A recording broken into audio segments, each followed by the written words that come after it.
All right, we're working on this 455 Rancher. I wanted to blow it all out.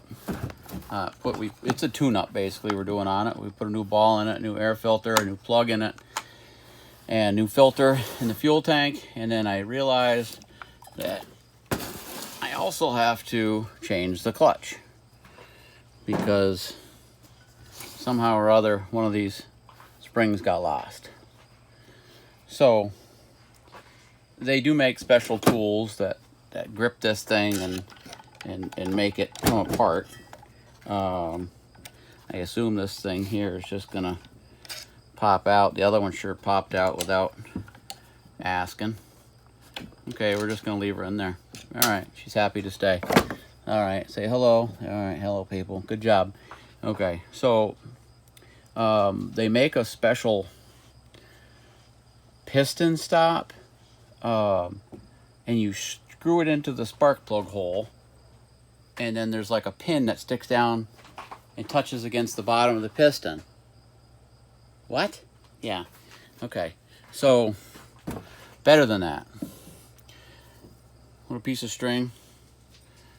Okay, so you don't want it to be all the way down at the bottom. You don't want it to be all the way up at the top. So that's like pretty close to the top. So we'll go down and come back up. Because there's exhaust valves down the bottom. It's not really a valve. It's just a cutout in the side of the piston. And when the piston goes down, the air goes out. And we don't want to get the string in that. So you just start to back up a little bit. And then you only really need to feed in, I say 6 or 8 inches, but yeah, other people have different opinions, depending on who you ask. Anyhow, so there's that. And then if you look at the clutch, it says off is this way. So normally it's righty-tighty, correct? So that would normally be tightening. But because the motor turns this way, you want the clutch to be tightening, so they put left-handed thread. Okay, so now we got that.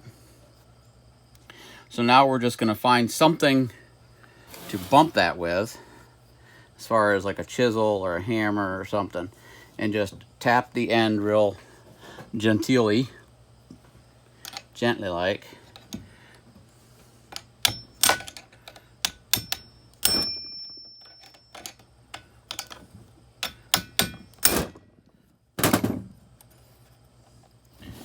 It's springing back on us.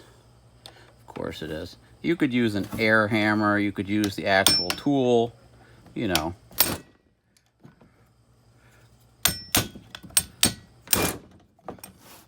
You might have gotten a little movement there. There it is. Okay. So as you can see that the center is not moving. That's what the motor is. The crank is the center, so this just turns off. All right, we're gonna leave the, I guess you could call it clutch housing, clutch bell, whatever. So there's the old clutch, and then normally this would come off, or can come off, if you're gonna change it. And there's a little needle bearing right there, and you just put a little tiny bit of grease on there. This one seems to still have some grease on it. Now on these particular models, okay, it looks like, well, the hole's in the end, but I don't see the hole. No, see how this hole's in the end here? Normally on these better saws, you could grease the end with the same grease or that you grease the end of the bar tip with, and that would go in here and come out on the inside of this bearing. But I don't see any hole that would be, I mean, it could be anywhere there. So anyway, so you could just put a little grease on there with your fingers, and if you ever need to change your sprocket, see how this one's starting to get worn? This is how you change your sprocket. And then make sure that these little grooves here line up with those little grooves there. Is that your That's your oil pump that pumps the oil to your chain. All right, so now we get the new pieces and parts as is, and you rip open the bag, which I guess you could have done ahead of time had you thought about it, but you didn't. So here we are.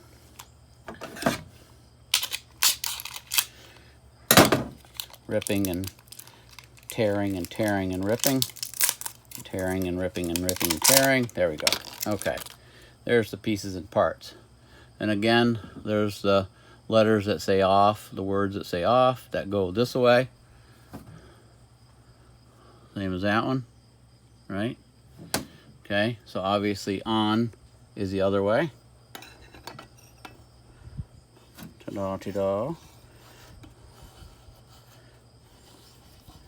She's going, she's going, she's going. Now the motor's going to turn over just a little bit until we get, it has to lock back into its little spottage. You can whack this, you can, you know, however you're going to tighten this, but just remember that when the motor runs, it tightens itself also. So I'm going to get on there just a little bit. There's two flat sides right there, you see them. I'm going to tighten it just snuggage like that. Okay, then we can spin this back a little, pull your rope out, right? Now, if I hold onto this and I turn the motor over, see that? That works beautiful. Yeah, beautiful, beautiful. That is the way that it is. And now we can put the spark plug back in and test fire it, which I guess you guys want to ride along. I know you do. So, all right. So here's sparkage plug.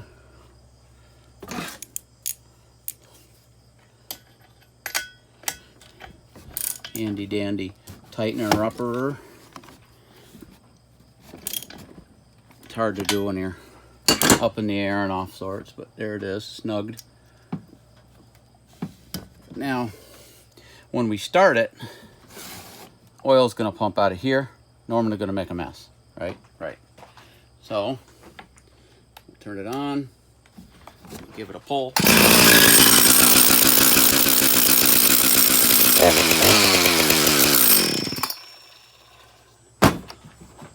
And there's the mess coming down. So we'll get her off the table where we got to work again. And that is the clutch change on a 455 Rancher. Bye-bye till next time.